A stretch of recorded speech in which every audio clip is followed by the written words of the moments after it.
उत्तर प्रदेश के गोंडा जिले से ताल्लुक रखने वाले मशहूर शिक्षक, मोटिवेशनल स्पीकर और युवाओं के प्रेरणा स्रोत ऐसे तमाम नामों से जाने वाले अवध ओझा ने अब शिक्षा के अलावा राजनीति के केंद्र में भी अपना कदम रख दिया है। एक नया अध्याय शुरू किया है। आईएएस की तैयारी कराने वाले और लाखों छात्रों के बीच ओझा सर नाम से प्रसिद्ध अवध ओझा 24 नवंबर 2024 को आम आदमी पार्टी में शामिल हुए।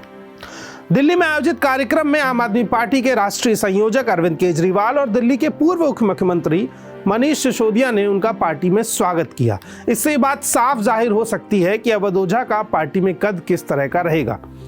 आपने आम आदमी पार्टी की जो शिक्षा का विकास धारा है, सिर्फ उसमें एक आध पॉइंट अगर आप देख लें कि 97% रिजल्ट है 12th का गवर्नमेंट स्कूल का। एक साल में तो 99% आया। एक साल में 99%। 2015 में सिर्फ 15 लड़कों ने, गवर्नमेंट स्कूल के लड़कों ने IIT मेंस क्वालिफाई किया था। इस बार 783। और मेरा यही कहना है, मैं तो हमेशा ये नारा देता हूं कि शिक्षा शेरनी का दूध है, जो पिएगा वो दहाड़ेगा। और डॉक्टर सर्वपल्ली राधाकृष्णन जी कहते थे कि दो क्षेत्रों में देश के अच्छे दिमागों को आगे बढ़ना चाहिए, एक शिक्षा और एक राजनीति। अवध ओझा यूपी के गोंडा शहर के रहने वाले हैं और अपनी पढ़ाने के खास तरीके को लेकर चर्चित रहते हैं। सोशल मीडिया पर भी उन्हें काफी पसंद किया जाता है। उन्हें सोशल मीडिया पर ओझा सर के नाम से जाना जाता है। आए दिन वो अपनी बातों और बयानों को लेकर सोशल मीडिया पर छाए रहते हैं। हालांकि फेसबुक और एक्स जैसी साइट्स पर उनका अपना कोई अकाउंट नहीं है, फिर भी उनकी लोकप्रियता में कोई कमी नहीं आती है। अब राजनीति में आने के बाद उन्हें इन साइट्स पर भी अपने अकाउंट को बनाना ही पड़ेगा। अवध ओझा ने पहले भी राजनीति में उतरने की इच्छा जाहिर की थी। इस साल हुए लोकसभा चुनाव में उनके चुनावी मैदान में उतरने की चर्चाएं काफी तेज थीं।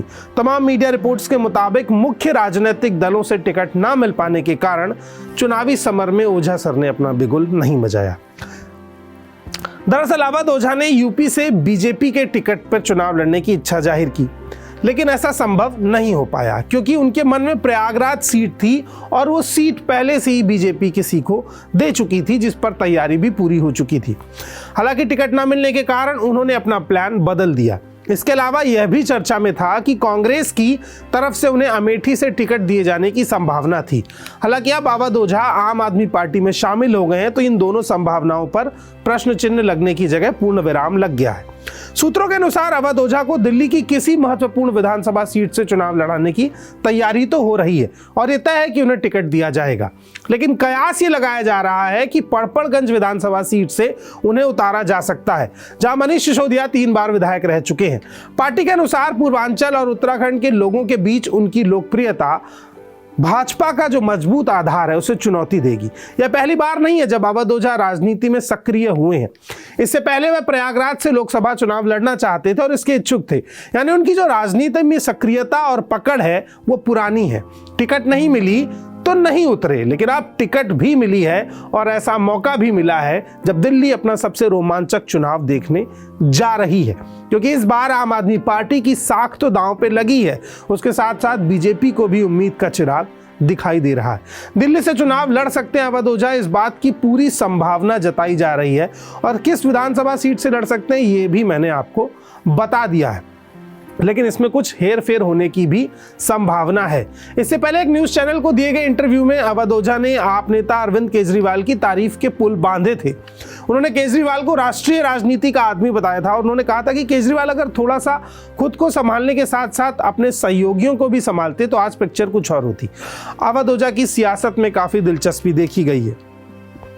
अब जब वो करने का मौका मिलेगा तो अवध ओझा बीजेपी, कांग्रेस और दिल्ली के भीतर अन्य राजनीतिक चुनौतियों का सामना कैसे करेंगे, ये तो देखने में बड़ा ही रोचक होगा।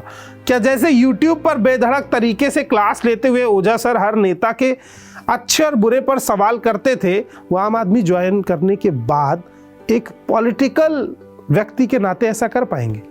अवध ओझा सियासी तौर पर भी काफी एक्टिव रहते हैं। वो राहुल गांधी को लेकर, प्रियंका गांधी को लेकर, अखिलेश यादव को लेकर काफी बयान भी देते हैं। उन्होंने अखिलेश यादव को एक विजनरी नेता बताया था और कहा था कि वो देश के प्रधानमंत्री बन सकते हैं। उन्होंने राहुल गांधी को, प्रियंका गांधी को बेहतर नेता बताया था, जन नेता के तौर पर कहा था और कहा था कि प्रियंका गांधी तो एक बहुत अच्छी कोऑर्डिनेटर और आयोजक हैं। इस तरीके के बयान ये दिखाते हैं कि राजनीति में वो अपनी प्रासंगिकता बनाए रखना चाहते थे। इधर स्कूली शिक्षा पूरी करने के बाद अवध ओझा ने उच्च शिक्षा के लिए प्रयागराज का रुख किया। यहीं पर उन्होंने यूपीएससी के बारे में सुना और इस क्षेत्र में करियर बनाने का फैसला किया, लेकिन उनकी राह आसान नहीं थी। पहले प्रयास में यूपीएससी परीक्षा में असफल होने के बाद उनके माता पिता काफी नाराज हुए। फिर भी अवध ओझा ने हार नहीं मानी और अपनी मेहनत लगन से पढ़ाई को जारी रखा, जैसा अमूमन बच्चे करते हैं। यूपीएससी में असफलता के बाद उन्होंने नौकरी ना करने का फैसला किया और अपनी कोचिंग शुरू करने की योजना बनाई। अवध ओझा ने एक इंटरव्यू में बताया कि घर से निकल जाने के बाद मुझे एक कोचिंग संस्थान में इतिहास पढ़ाने का मौका मिला, लेकिन मुझे ये नहीं पता था कि इतिहास पढ़ाते कैसे हैं।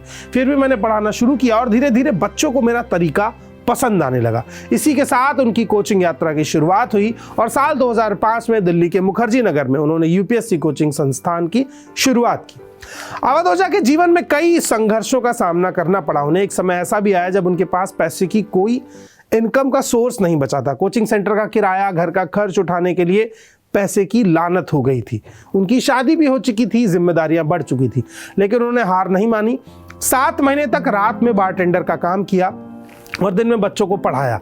इस कठिन समय में उनके जीवन को नया मोड़ दिया और धीरे धीरे उनकी पहचान बढ़ने लगी। यही उनके संघर्ष से जीवन का अहम टर्निंग पॉइंट साबित हुआ।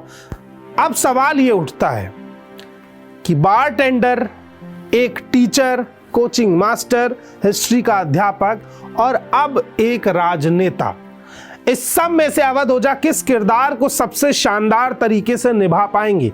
क्या दिल्ली में आम आदमी पार्टी ज्वाइन करने के बाद भाजपा के हमलों का सामना कर पाएंगे? क्या अरविंद केजरीवाल के कद के सामने अपने कद को जिंदा रख पाएंगे? इन तमाम सवालों के साथ आपको छोड़ के जा रहा हूं। अगर आपको स्टोरी अच्छी लगी हो तो कमेंट बॉक्स में जरूर बताइए कि आप अवध ओझा को लेकर के क्या सोचते हैं। उसके साथ साथ भारतीय न्यूज़ को सब्सक्राइब कर दीजिए ताकि ये तमाम अपडेट्स मैं पॉलिटिकल किस्से में लगातार आपके साथ लेकर आता रहूं। बहुत बहुत शुक्रिया, धन्यवाद।